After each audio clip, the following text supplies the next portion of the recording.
நாராயணியம் விளக்க உரை. தசகம் 34-35. ராமச்சரித்தம். ஸ்ரீ நாராயண பட்டத்ரி இரு தசகங்களால் ஸ்ரீ ராமச்சரித்திரத்தை கூறுகிறார். ஸ்ரீ பராசர பட்டரும் ஸ்ரீ விஷ்ணு சகஸ்ரநாம பாஷ்யத்தில் ஸ்ரீ ராமச்சரித்திரத்தை சொல்லும் நாமங்கள் வரும் இடத்தில் தன் வியாக்கியானத்தில் இனி மரித்தவர்களையும் பிழைக்கச் செய்யும் ஸ்ரீ ராமச்சரித்திரம் கூறப்படுகிறது என கூறியிருக்கிறார். ஸ்ரீராமச்சரித்திரத்தை படிப்பதால் ஜனன மரண பயம் நீங்குவதோடு இப்புவியில் எல்லா பயன்களும் கைகூடும் என்பது நிச்சயம். ஸ்ரீராமாவதாரம். ஸ்ரீ பகவான் பூலோகத்தில் மனிதனாக அவதாரம் செய்ய விரும்பினார். மனிதர்கள் நல்ல பிள்ளை வேண்டும் என்று ஸ்ரீ பகவானை வேண்டுவதுண்டு. ஸ்ரீ பகவானோவெனில் தனக்கு நல்ல தாய் தந்தை வேண்டும் என்று யோசித்தாராம். தசரதனை தந்தையாகவும் கௌசல்யை தாயாகவும் அடைய விரும்பினார். தசரத சக்கரவர்த்தி புத்திர காமனாய் ருஷ்யசிருங்க முனிவரை தருவித்து அவரது கட்டளையின் பேரில் புத்திர காமேஷ்டி யாகத்தை செய்தார். அஸ்வமேத யாகத்தை செய்யும் போது வசிஷ்டரை பிரதானமாக வைத்து அத்வர்யுவாக வரித்தார். புத்திர காமேஷ்டி யாகத்தில் ருஷ்யசிருங்கரை அத்வர்யுவாக வரித்தார். முக்கியமான ஹோமத்தை செய்யும் போது ஸ்ரீ ஹரி நாராயணனே அக்னி குண்டத்திலிருந்து பாயச பாத்திரத்துடன் வெளிவந்தார். உமது பத்னிகளை பாயசத்தை பருகச் செய் என அனுகிரகித்து அளித்தார். அரசனும் அந்த பிரஜாபத்திய புருஷனை நமஸ்கரித்து பூஜித்து அந்த பாயசத்தை பெற்றுக்கொண்டார். அந்த பாயசத்தை தானே பத்னிகளுக்கு கொடுக்காமல் வேதவித்தான ருஷ்யசிருங்கரின் கையில் கொடுத்து அவரது அனுகிரகத்துடன் பெற்றுக்கொண்டு மனைவிகளை பருகச் செய்தார். அப்படிப்பட்ட முனிவர் கையால் பாயசத்தை பெற்று மனைவிகளுக்கு கொடுத்ததால் 3 மனைவிமார்களும் கர்ப்பம் தரித்துவிட்டனர். அப்பொழுது 3 பேர்களிடத்தும் ஸ்ரீராம லக்ஷ்மண பரத சத்ருக்னர் பிறந்தனர். யாகத்தை காத்தலும் தாடகையை வதம் செய்தலும். ஸ்ரீராமன் 12வது வயதிலேயே பிதாவின் வாக்கியப்படி நடக்க ஆரம்பித்து விட்டார். விஸ்வாமித்திர முனிவர் தனது யாகத்தை பாதுகாக்க 12 வயது சிறுவனான ஸ்ரீராமனை அனுப்பும்படி அரசனை வேண்டினார்.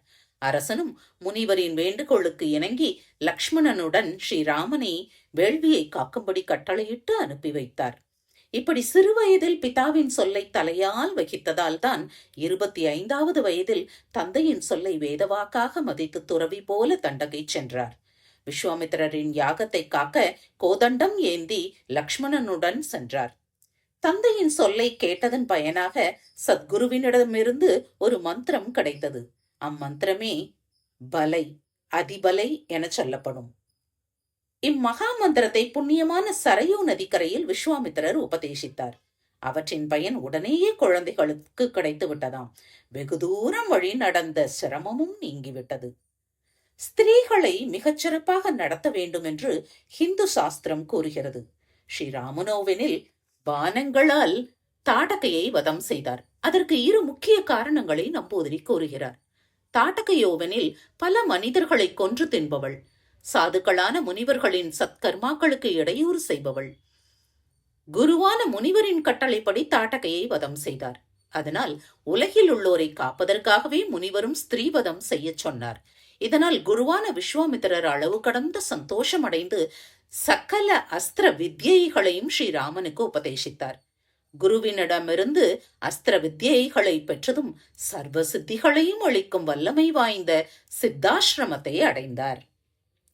ஸ்ரீராமன் முதலியோர் விவாகம் செய்து கொண்டு அயோத்தி செல்லல். ஸ்ரீராமன் சர்வஜன். ஸ்ரீ நாராயணனே ஸ்ரீராமனாக சக்கரவர்த்தி குலத்தில் உதித்தான். எத்தனை ஐஸ்வர்யம் இருந்தாலும் தர்மம்தான் ரட்சிக்கும் என்பதை காட்டுவதற்காகவே இவ்வாறு அவதாரம் செய்தார். எப்போதும் மாரீச்சன் முதலியோர் விஸ்வாமித்திரரின் யாக முடிவில் வந்து கெடுப்பது வழக்கம். அவர்களது போதாத காலம் இந்த தடவை யாக ஆரம்பத்திலேயே வந்ததாக நம்பூதிரி கூறியிருக்கிறார். மாரீச்சனை மட்டும் வதம் செய்யாமல் சமுத்திரத்தில் மூழ்கடித்து விட்டு விட்டார். சுபாகு முதலிய மற்ற அரக்கர்களை அப்பொழுதே வதம் செய்து விட்டார். கௌதம முனிவரின் சாபத்தாலும் தன் செயலாலும் அகல்யை மறைந்து கல்லாக கடந்தாள். அவளை தனது சரண தூளிகளால் பாபமற்றவளாக செய்ததோடு அவளை பரிசுத்தமானவளாகவும் ஸ்ரீராமன் ஆக்கினார். அதனாலேயே முனிவரெல்லாம் ஸ்ரீராமனை பதித்த பாவன என்று அழைக்கிறார்கள். ஸ்ரீராமனை முனிவர்கள் கருணாமூர்த்தி என்றும் அநாத ரக்ஷகன் என்றும் பல இடங்களில் கூறுகின்றனர். ஸ்ரீராமன் தான் பத்தினியை மணந்து தம்பதியாவதற்கு முன்பே கதியற்ற அகல்யையும் முனிவரான கௌதமரையும் சேர்த்து தம்பதிகளாக்கி நமஸ்கரித்து பூஜித்தார். இதேபோல் தான் ராஜ்ய பட்டாபிஷேகம் செய்து கொள்வதற்கு முன்பு கதியற்ற சுக்ரீவன், விபீஷணன் இவர்களை ராஜாக்களாக ஆக்கினார். இவ்வாறு அளவு கடந்த கருணை வாய்ந்த தெய்வம் ஸ்ரீராமன். அகல்யையும் பரிசுத்தமாக்கிய பிறகு ஜனகனுடைய வீட்டை அடைந்தார். ஜனகன் தன் பெண்ணான சீதையை மணப்பவன் சிவதனுசை நானேற்ற வேண்டும் என பிரதிஜை செய்திருந்தான். அந்த வில்லை ஒரு அரசனாலும் எடுக்கவோ தொடுக்கவோ ஒடிக்கவோ முடியாமல் போய்விட்டது. இந்த சமயத்தில் ஸ்ரீ சந்திரசூடனின் வில்லை ஸ்ரீ ராமச்சந்திரன் வந்து முறித்தான் என நம்பூதிரி பெருமையாக கூறுகிறார். ஸ்ரீ மகாலட்சுமியை பூதேவிக்கு பெண்ணாக சீதையாக வந்தாள். ஸ்ரீ பகவான் வைகுண்டத்தை விட்டு எங்கு வந்தாலும் ஸ்ரீ லக்ஷ்மி தேவியும் படுக்கையான ஆதிசேஷனும் இவரை விட்டு செல்லுவதே இல்லை. ஆதிசேஷனை லக்ஷ்மணனாகவும் ஸ்ரீதேவியை சீதையாகவும் வந்தனர். அந்த பிரியாத தேவியை அடைவதற்காக தானே ஜனகரின் வீடு வந்து விவாகம் செய்து கொண்டார். லக்ஷ்மணன் ஊர்மிளையையும், பரதன் மாண்டவியையும், சத்ருக்னன் ஸ்ருதகீர்த்தியையும் விவாகம் செய்து கொண்டனர். ஸ்ரீராமன் சீதையுடனும் பத்னிகளுடன் கூடிய சகோதரர்களுடன் தனது அயோத்தியா ராஜ்யத்திற்கு புறப்பட்டார். ஸ்ரீராம பட்டாபிஷேகத்தை தடுத்தல். பரசுராமர் மிகுந்த தபசக்தி வாய்ந்தவர். அதோடு பகவத் அம்சமும் பொருந்தியவர். அதனால் பிருகுமுனியின் குலத்திற்கே திலகம் போன்றவர். இப்படிப்பட்ட முனிவருக்கு க்ஷத்திரிய குலத்தில் துவேஷம் ஏற்பட்டு பலமுறை அதை அழிக்க நேர்ந்தது. அப்படிப்பட்ட முனிவர் மிகுந்த கோபத்துடன் ஸ்ரீராமனையும் நடுவழியில் மறித்து தடுத்தார். இவ்வாறு ஸ்ரீராமனிடத்தில் துவேஷ மனப்பான்மையை தெய்வாம்சம் பொருந்திய பரசுராமருக்கு ஏற்பட்டிருக்குமா? அப்படி இருந்தால் அது பொருந்துமா? உலகில் உள்ள அவிவேகிகளான மனிதர்களுக்கு சண்டையிட்டது போல தோன்றிற்று. ஆனால் அது அப்படி இல்லை. ராவண வதத்திற்காக தன்னிடமுள்ள வைஷ்ணவமான தேஜஸை ஸ்ரீராமரிடம் பரசுராமர் கொடுப்பதற்காகவே ஆகும். உலகிற்கு அவதார ரகசியத்தை ஸ்தூலமாக காண்பிக்காமல் இம்மாதிரி சண்டையிட்டது போல உலகிற்கு காட்டி தேஜஸை ஸ்ரீராமரிடம் சேர்ப்பித்ததாக பக்தர்கள் உணர வேண்டும். பிறகு ஸ்ரீராமன் அயோத்தி சென்றான். அங்கு அளவு கடந்த அன்பு வாய்ந்த சீதாதேவியுடன் அழகிய உருவம் வாய்ந்த ஸ்ரீராமன் திவ்ய போகங்களை அனுபவித்தான். ஸ்ரீமத் ராமாயணத்தில் சுந்தரகாண்டத்தில் அசோகவனத்தில் ஹனுமாரிடத்தில் தான் அயோத்தியில் அனுபவித்த போகங்களை சொல்லும் இடத்தில் சீதாதேவி 12 வருஷ காலம் ராமனுடைய அரண்மனையில் சகல பாக்கியங்களுடன் திவ்ய போகங்களை அனுபவித்தேன் என கூறியிருக்கின்றாள். மாமாவான யுதாஜித் பரதனை சத்ருக்னனுடன் கேகய தேசத்திற்கு அழைத்து சென்றான். அந்த சமயத்தில் தசரதன் ஸ்ரீராமனுக்கு பட்டாபிஷேகம் செய்ய முயற்சித்தார். அதை கைகேயி தடுத்து விட்டாள். அமர் சித்திரக்கூட பர்வதத்திற்கு செல்லுதல். பிதாவின் சொல்லினால் ஸ்ரீராமன் வனம் செல்ல விரும்பினார். அரசன் ஸ்ரீராமனை நேரில் காடு செல் என்று சொல்லவில்லை. அரசன் சொன்னான் என்ற கைகேயின் சொல்லால் தான் காட்டுக்கு புறப்படுகிறான். அரசன் தன்னிடம் நேரில் சொல்லவில்லையே என்று ஸ்ரீராமன் வருத்தப்பட்டார் என வால்மீகி சொல்லியிருக்கிறார். கைகேயி அரசன் உன்னிடம் நேரில் சொல்ல பயப்படுகிறார் என்று சொல்கிறாள். அதற்கு ஸ்ரீராமன் கூறியிருப்பதை வால்மீகி கூறியிருப்பதாவது: அரசன் என்னிடம் நேரில் சொல்ல பயப்படுகிறார் என்ற ஒரு சொல் என் ஹிருதயத்தை எரிப்பது போல இருக்கிறது. நான் உத்தம புத்திரனாக இருந்தால் பரதனுக்கு பட்டாபிஷேகம், உனக்கு வனவாசம் என அரசன் நேரில் அல்லவா சொல்ல வேண்டும். அப்படி சொல்லவில்லையே என வருந்தினார். ஸ்ரீராமனுடன் சீதையும் கானகம் புறப்பட்டாள். லக்ஷ்மணனும் கூடவே சென்றான். ஸ்ரீராமனுடைய பிரிவாற்றாமையால் நகர மக்கள் பின்தொடர்ந்து சென்றனர். அவர்களையெல்லாம் தன்னுடன் காட்டில் கஷ்டப்படுத்த வேண்டாம் என்று ஸ்ரீராமன் நினைத்தார். ஸ்ரீராமனோ கருணாமூர்த்தி. தான் பித்ரு வாக்கியத்திற்காக காடு செல்ல வேண்டியது அவசியம், தன் பிரஜைகள் கஷ்டப்பட வேண்டியது அவசியமில்லை என நினைத்து அவர்களை நடு வழியில் விட்டுவிட்டார். கங்கா தீரத்தில் குகன் இருக்கும் இடம் சென்றார். அங்கு ஜடை, மர உரி இவற்றை தரித்தார். குகனால் கொண்டு வரப்பட்ட ஓடத்தில் ஏறி கங்கையை கடந்தார். அங்கு வழியில் பரத்வாஜ முனிவரை கண்டு வணங்கினார். ஞானிகளை நமஸ்கரிப்பதால் சர்வ பாக்கியங்களும் கிட்டுமென உபனிஷத்துகள் கூறுகின்றன. இப்படி ஸ்ரீராமன் நமஸ்கரிப்பது பெரியோர்களை வணங்கும் முறையை பிறருக்கு காட்டவே ஆகும். இம்மாதிரி பல தர்மங்களை உலகிற்கு உபதேசிக்க எடுத்த அவதாரமே ராமாவதாரம் ஆகும். பரத்வாஜ முனிவரின் அனுகிரகத்தின் பேரில் அவருடைய உத்தரவு பெற்று பர்வதங்களுள் சிறந்ததான சித்திரக்கூடத்தில் ஸ்ரீராமன் வசித்தார்.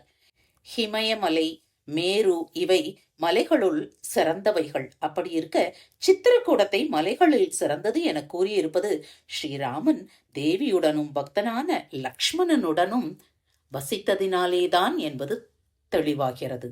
பரதனிடம் பாதுகையை கொடுத்தலும் ஷரபங்க மோட்சமும். பரதன் ஸ்ரீராமனை தேடிக்கொண்டு சித்திரக்கூடம் வந்தான். பரதனும் ஜடை தரித்து மரவுரி கட்டி தீனனாய் வந்ததாய் வால்மீகியும் கூறியிருக்கிறார். ஸ்ரீராமன் பரதனை பார்த்து, இந்த கோலத்துடன் எதற்கு காடு வந்தாய்? பித்தாவை அல்லவா காக்க வேண்டும் என்றெல்லாம் கலங்கிய மனதுடன் கேட்டார். அதற்கு பரதன் பதில் சொல்லும் இடத்து வால்மீகி கூறியிருப்பதாவது, நான் கேக்கைய தேசத்திலும் தாங்கள் காட்டிலும் இருக்கும்போது யாகங்கள் பல செய்தவரும் சாதுக்களால் ஒப்புக்கொள்ளப்பட்டவருமான அரசனான பிதா புண்ணிய லோகம் சேர்ந்தார் என்று பரதன் கூறினார். நானும் சத்ருக்னனும் தர்ப்பணம் முதலியவை செய்துவிட்டோம். பிரிய புத்திரன் செய்யும் தர்ப்பணம் முதலியவைதான் பித்ருலோகத்தில் அவர்களுக்கு அக்ஷயமான திருப்தியை கொடுப்பதாக சாஸ்திரங்கள் கூறுகின்றன. தாங்களே பிதாவிற்கு பிரிய புத்திரன் என்றும் பரதன் கூறியதாய் வால்மீகி சொல்லியிருக்கிறார். பிதாவிற்கு ஸ்ரீராமன் தர்ப்பணம் முதலியவற்றையும் விதிப்படி செய்தார். தன்னை அயோத்திக்கு அழைத்து பட்டாபிஷேகம் செய்ய ஆவலுடன் வந்த பரதனிடம் பாதுகையையும் பூமியையும் கொடுத்தார். அதாவது பரதனை பாதுகையை முன்னிட்டு கொண்டு பூமியை ஆளும்படி கட்டளையிட்டதாக பொருள் கொள்ள வேண்டும். பரதன் பாதுகையுடன் அயோத்தி சென்று நந்தி கிராமத்தில் அதற்கு பட்டாபிஷேகம் செய்து வைத்தான். பரதன் புறப்பட்டு சென்ற பிறகு ஸ்ரீராமர் சித்திரக்கூடத்தில் வசிக்க விரும்பவில்லை. பரதன் பிரஜை தவறி ஸ்ரீராமனை நமஸ்கரித்த இடத்தை பார்க்கும்போது ஸ்ரீராமனுக்கு பரதன் படுத்து நமஸ்கரிப்பது போலவே தோன்றியது. பிறகு அத்ரியின் ஆசிரமம் சென்று அவரையும் அவரது பத்னியான அனசூயையும் நமஸ்கரித்தார். பிறகு மிக பெரியதான தண்டகாரண்யத்திற்கு சென்றார். அங்கு பயங்கர உருவத்துடன் வந்த விராதன் என்ற அரக்கனையும் வதம் செய்தார். சரபங்க முனிவரின் ஆசிரமத்திற்கு சென்று அவருக்கு பிரம்மலோகத்தை அளித்தார். இம்மாதிரி ஒரே ஸ்லோகத்தில் பல வகையான கதைகளை ஸ்ரீ நம்பூதிரி அற்புதமாக கூறியிருக்கிறார். பிரம்மாஸ்திரம் பெற்று பஞ்சவடியில் வசித்தல்.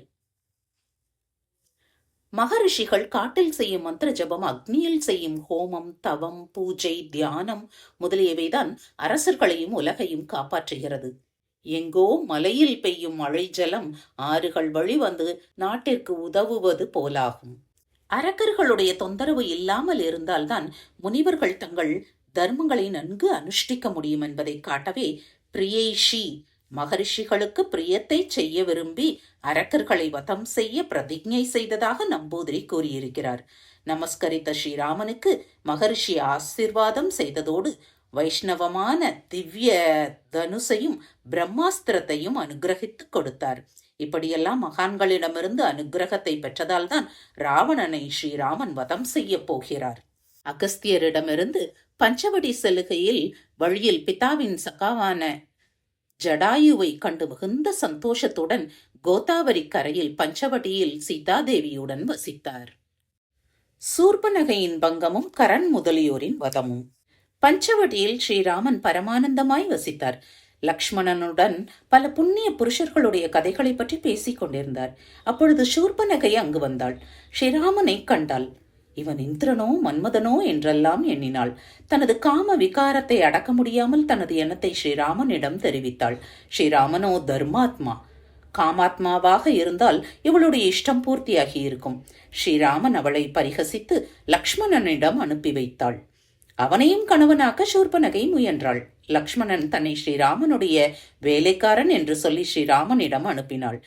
அவளது காம வேகத்தை ஸ்ரீராமன் பொறுக்காமல் லக்ஷ்மணனை கொண்டு அவளை சிக்ஷிக்க, அதாவது தண்டிக்க சொன்னார். அதாவது காதையும் மூக்கையும் அறுக்கும்படி சொன்னார். சூர்பனகையின் கூக்கரலை கேட்ட கரண், தூஷணன், திரிஷிரஸ் போன்ற ராட்சசர்கள் 10,000கணக்கான அரக்கர்களுடன் ஸ்ரீராமனை எதிர்க்க வந்தார்கள்.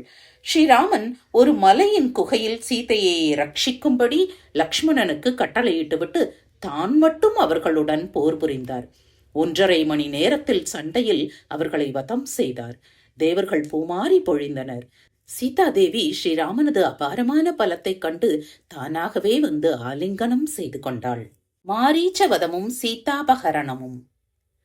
சகோதரியான சூர்பனகை ராவணனிடம் ஸ்ரீராமனை பற்றி தூஷித்தும் சீதையை பற்றி புகழ்ந்தும் சொன்னாள். காமியான ராவணன் அதை கேட்டு பரவசமாகிவிட்டான். உடனே சீதையை அபகரிப்பதற்காக மாரீச்சன் இருக்கும் இடம் சென்றான். ராவணன் ஸ்ரீராமனை பற்றி பலவாறு தூஷித்து சொல்லி சீதையை அபகரிக்க மாயமானாக ஆக வேண்டும் என வேண்டினான்.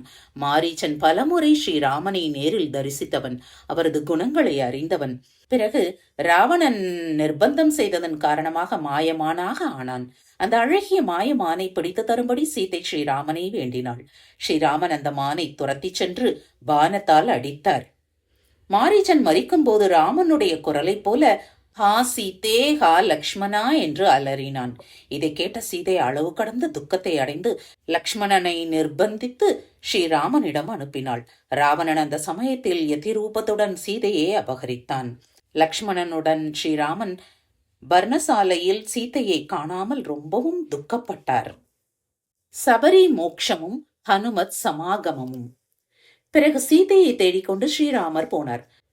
அங்கு இறக்கைகள் அறுபட்டு கிடந்த ஜடாயுவை கண்டார். ஜடாயு அதிகமாக பேச முடியாமல் என்னை கொன்று தங்கள் மனைவியை ராவணன் தூக்கிச் சென்றான் என்று மட்டும் சொல்லி உயிரை இழந்தார். ஸ்ரீராமன் தன் பிதாவிற்கு நேரில் இருந்து கர்மா செய்யாததால் ஜடாயு கபந்தன் முதலியோருக்கு செய்யும்படி நேர்ந்தது. இவ்வாறு இவ்விருவர்களுக்கும் ஸ்வர்க்க கதியை அளித்துவிட்டு ஸ்ரீராமர் சபரியை பம்பா நதிக்கரையில் கண்டார். அவளுக்கு திவ்ய கதியையும் கொடுத்தார். சபரிக்கு புண்ணியலோகத்தை அளித்து சுக்ரீவனை தேடி போனார். அங்கு வாயு புத்திரனான ஹனுமாரை கண்டு அளவு கடந்த ஆனந்தம் அடைந்தார். ஹனுமாரை அடைந்த பிறகுதான் ஸ்ரீராமனுக்கு மனம் தெளிந்தது. ஹனுமார் சுக்ரீவனுடைய மந்திரி, அபார புத்தி வாய்ந்தவர். கவலை அடைந்தவன் புத்திமானை அடைந்தால் கவலை நீங்கும் என்பது இதனால் வெளியாகிறது. இந்த ஸ்லோகத்தையும் படிப்போரின் கவலை நீங்கும்படி நம்பூதிரி ஸ்லோகத்தை அமைத்திருக்கிறார். அளவில்லா ஆனந்தம் கொண்ட மனமுடைய ஹே குருவாயூரப்பா காக்க வேண்டும் என மனமுருகி நாராயண நம்பூதிரி ஸ்ரீ குருவாயூரப்பனை வேண்டி இருக்கிறார். ஸ்ரீ ஹரையே நமக.